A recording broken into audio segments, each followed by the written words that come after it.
This is Charlie and giving you Monday's video. I hope you're very well. We've now, 3 days of information which we've all had to absorb. There's a huge amount of information that we're trying to take in, and we're going to continue have to take on board. As every day passes, new pieces of news are going to be coming out. We've got meetings going on in Europe this week. And so one thing that when you have times like this, there's lots of uncertainty, and people generally don't like uncertainty. It's why lots of traders, new traders, aren't very good at trading when they're new, because they don't like the uncertainty. They want to know that they're going to be right, bang on 80 or 90% of the time. They don't like uncertainty. And so it's the same with all of what's going on at the moment. And one thing I like to remind myself of is that societies will continue to progress.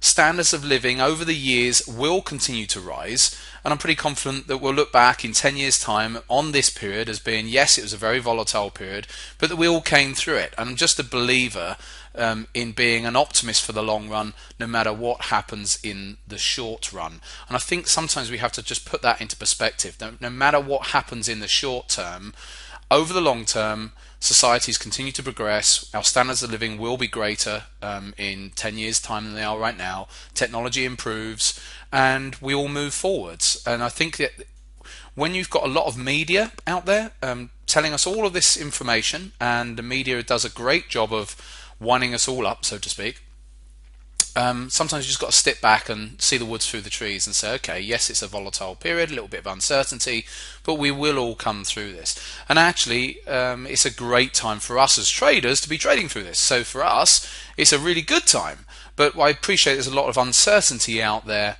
right now elsewhere. But from a market perspective, this sort of volatility is, if it continues, then is great for trading opportunities. Excuse me.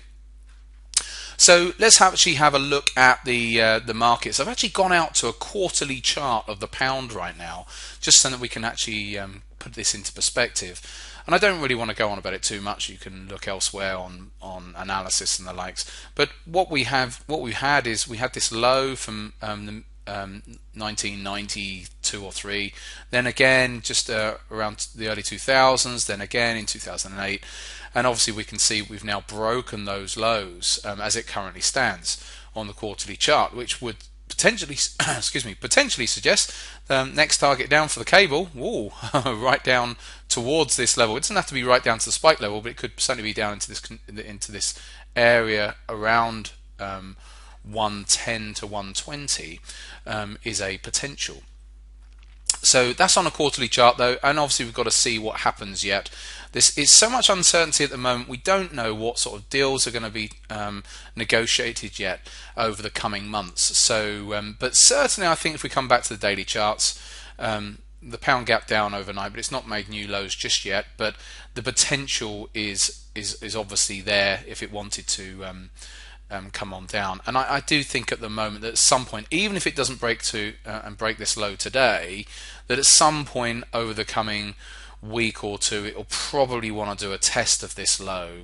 So as it currently stands, rallies are there to be shorted, and so that would be the logical position to be in. Having said that, obviously the difficulty for a lot of traders is that the range is so great that it's actually quite difficult for them to trade. Well, one thing you can do is to go to 4-hour charts and trade off 4-hour charts. If the daily charts are just a bit too rich, look at 4-hour trades and opportunities on the 4-hour time frame. So there's still sort of swing type opportunities, but using 4-hour time frames. So that would be my advice. Even hourly charts at the moment, but I appreciate that not everyone has the ability to do that. But 4-hour charts, it's something you don't have to be checking too regularly, once every few hours, once every 4 hours, and it might give you that alternative to trying to looking at the daily charts where the ranges are so big. I'll look at the euro dollar as well, because the euro dollar, again, it gapped down and it's just sort of bouncing a little bit so far today. But again, it still would suggest, you would still think that it might have some probing to do, and some at some point it's going to want to come down for a test of that low. The one thing that I would say with the euro is that obviously on the back of what's happened last week, the potential is there for more fallout within the Eurozone as other countries say, well, we want referendums as well. Because there's certainly a fair few countries and inhabitants within countries who feel disillusioned with the Euro project. So we could find other countries starting to say, well, we actually want a referendum. And if that's the case, then what we're probably going to be seeing is the euro dollar continue to come down. So I thought the euro was close to coming up, and right away into the referendum, obviously I thought we were going to stay in. I think a lot of people thought we were going to stay in and remain. So it was a surprise to most of us, wasn't it? But with the euro dollar, the potential is now there that that with uncertainty across Europe now, it's not just about the pound. It's obviously going to be about the euro as well. So there's going to be opportunities there with the euro as well. So again, on the short side. So to me, as it currently stands, although it closed off its lows on Friday, closed right away back up around about 111, it's still a bit of a nasty candle. It's got a lot of work to do. It'd have to be right way back up at 114 before I'd be saying, okay, maybe something else is going on here. So in the meantime, any rallies that we do get are going to be shorting opportunities.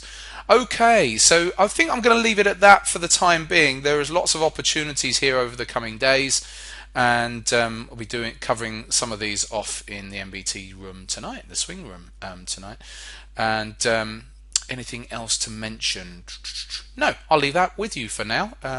Plenty of opportunities there, but like I said, I'm an optimist for the long term. I think that whatever happens, whether we'd have stayed in or whether we'd have if we come out as we have, things generally get sorted out. Even though they feel like, oh, it's the end of the world at the time, they generally sort themselves out, and the world carries on. It carries on spinning, and our lives carry on as well. So don't get too down in the dumps about it, because I'm always an optimist, and it always seems to work out for the better to be an optimist. Right, I'll leave you with it, and back on Friday for live trading.